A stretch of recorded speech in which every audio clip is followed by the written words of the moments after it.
हर हर महादेव दोस्तों। तो ये हमारे चैनल की सेकंड लॉन्ग वीडियो होने वाली है जिसमें हम केदारनाथ तक की ट्रैकिंग, भोलेनाथ जी के दर्शन और गौरीकुंड तक की हाइकिंग कवर करने वाले हैं। तो सोनप्रयाग में गाड़ी खड़ी करने के बाद ही हमें भैरवनाथ जी का ऑफिशियली आशीर्वाद भी मिल जाता है यात्रा शुरू करने से पहले। उस टाइम हमारे पास जो भी अवेलेबल था हमने उसे फीड करवाया और ये हमें पार्किंग से बाहर तक छोड़ करके आए। ये है सोनप्रयाग की पार्किंग। यहाँ से 100 मीटर की दूरी पर रजिस्ट्रेशन काउंटर होता है जहाँ से रजिस्ट्रेशन करवा के हम अपनी ट्रैकिंग शुरू कर देते हैं। और हमें पहुँचते पहुँचते ही 2 बज गए थे और रजिस्ट्रेशन करवाने में भी टाइम लग गया था, जिसकी वजह से सुबह हो गई थी। और ये हमारी नींद भगाने के लिए सुबह की पहली चाय थी जिसका नंबर आगे चल के बढ़ता ही रहता है। सोनप्रयाग से गौरीकुंड 5 किलोमीटर का सफ़र हम शेयरिंग टैक्सी में कंप्लीट करते हैं और यहाँ से शुरू होता है हमारा 16 किलोमीटर तक का ट्रैकिंग का रास्ता। ये है मेन गेट गौरीकुंड का और यहाँ से हमारा सफ़र शुरू हो जाता है। और यहाँ से हम अभी नज़ारा ले ही रहे होते हैं इतने सुंदर बर्फ़ के पहाड़ों का, तो हमें पता लगता है कि आखिर हमें पहुँचना वहाँ तक ही है। फिर चलते चलते हम पहुँच जाते हैं रामबाड़ा ब्रिज पे। यहाँ से चढ़ाई थोड़ी ज़्यादा मुश्किल हो जाती है। ये ब्रिज जो है एक पहाड़ी को दूसरी पहाड़ी से जोड़ता है, जिसे हम आधा रास्ता भी मान सकते हैं। और आगे चलते चलते इतनी सुंदर सुंदर झीलें और झरने दिख रहे थे जिन्हें देख देख कर ही आगे चलने का हौसला मिल रहा था। और एक टाइम पे तो जब चलते चलते बस हो गई थी तब हमने एक लोकल अंकल जी से पूछा कि आखिर कितना रास्ता हमने कवर कर लिया होगा। तो वो तो कहते अभी आपने 250 से 300 किलोमीटर भी नहीं किया। सबका जो मुंह उतर गया था उस टाइम पे। तो अब पता नहीं उन्होंने मजाक किया था कि सच में ऐसा ही था। खैर जो भी हो, आगे तो बढ़ना ही था। और फिर आखिरकार ये 6 किलोमीटर का डिस्टेंस स्टोन देख के जान में जान आती है कि चलो कहीं तक तो हम पहुँचे हैं। और रामबाड़ा के बाद छोटी लिंचोली और बड़ी लिंचोली आती है जहाँ पे हमें कैंप मिल जाता है रेस्ट करने के लिए। लेकिन हम आगे का सफ़र जारी रखते हैं और रास्ते में बहुत बार बारिश आती है जहाँ पे रेनकोट बहुत ज़्यादा हेल्पफुल होता है, क्योंकि ठंड पहले से ही होती है और कपड़े गीले हो जाएंगे तो बहुत ज़्यादा दिक्कत हो सकती है आगे चल के। फिर हम आगे बढ़ते रहते हैं और ये आ जाती है हमारी बड़ी लिंचोली। और ये देख के आपको लग रहा हो कि आसमान की वीडियो है, पर नहीं, अब ये कोहरा था या बादल पता नहीं, लेकिन कुछ भी दिख नहीं रहा था। और यहाँ की चढ़ाई इतनी ज़्यादा मुश्किल थी, हमारी तो हालत ही ख़राब हो गई थी। आखिरकार हम रात के 8:45 बजे के करीब अपना ट्रैकिंग कंप्लीट करते हैं और सुबह उठने के बाद कुछ ऐसा नज़ारा दिख रहा होता है। फिर हम रेडी होकर निकल पड़ते हैं महादेव जी के दर्शनों के लिए। और यहाँ ये हेलीपैड होता है और हेलीपैड के पास से ही दर्शन के लिए टिकट लेनी पड़ती है।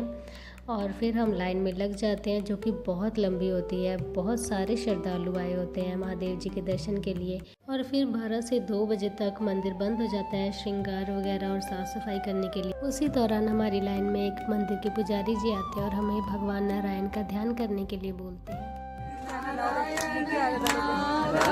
यूट्यूब चैनल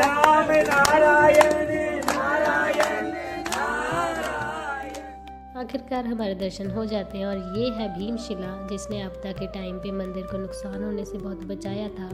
और दर्शन के बाद हम मंदिर के बैक साइड पे हैं और यहाँ भी हम मत्था टेकते हैं। और यहाँ पे बहुत सारे साधु संत भी बैठे होते हैं जो अपनी पूजा अर्चना या बाकी सब कार्य कर रहे होते हैं।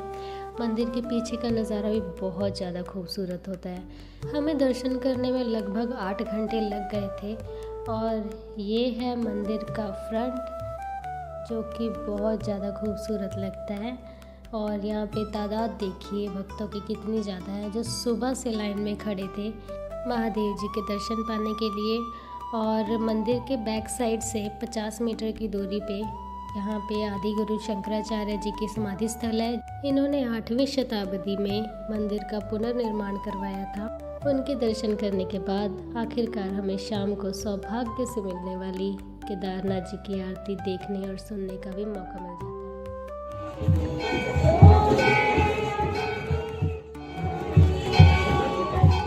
आरती के बाद हम चल पड़ते हैं भैरवनाथ जी के दर्शन करने। और यहाँ की चढ़ाई तो एकदम सीधी सीधी ही थी और माना जाता है कि भैरवनाथ जी के दर्शन किए बिना कोई भी यात्रा सफल नहीं होती। तो फिर हम आगे बढ़ चलते हैं और आखिरकार पहुँच ही जाते हैं भैरवनाथ जी के मंदिर और उनके दर्शन करते हैं और आगे का सफ़र तय करने के लिए रेस्ट करते हैं।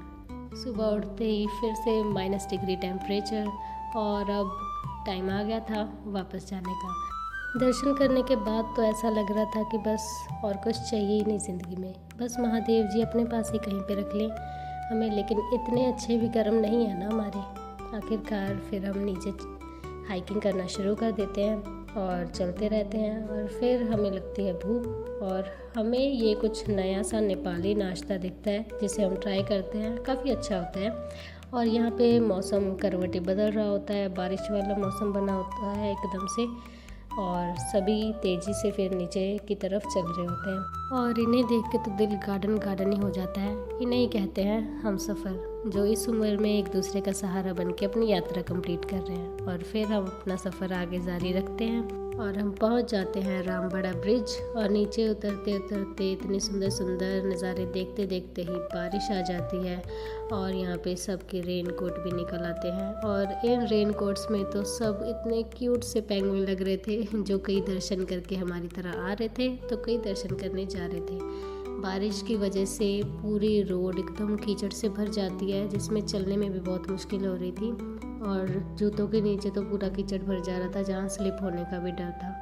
आखिरकार हम पहुँच जाते हैं सोनप्रयाग और यहाँ ये लाइन में जो लोग खड़े हैं इनके तो घुटनों की ग्रीस एकदम से ख़त्म हो चुकी है और हम चल रहे हैं, थोड़ी बहुत बाकी है लेकिन सिर्फ कहने की बात थी। हमने सोचा था सारा सफ़र 5 किलोमीटर हम पैदल ही तय कर लेंगे, लेकिन आखिर आगे जाके हम भी गाड़ी से ही जाते हैं। और यात्रा कंप्लीट होने के बाद हम करते हैं पेट पूजा क्योंकि बहुत तेज भूख लगी थी और फिर रात को ट्रैफिक थोड़ा कम होता है तो हम रात के टाइम पे ही निकल पड़ते हैं और फिर वहीं पे एक रास्ते में ही होटल में रूम लेते हैं और रेस्ट करते हैं।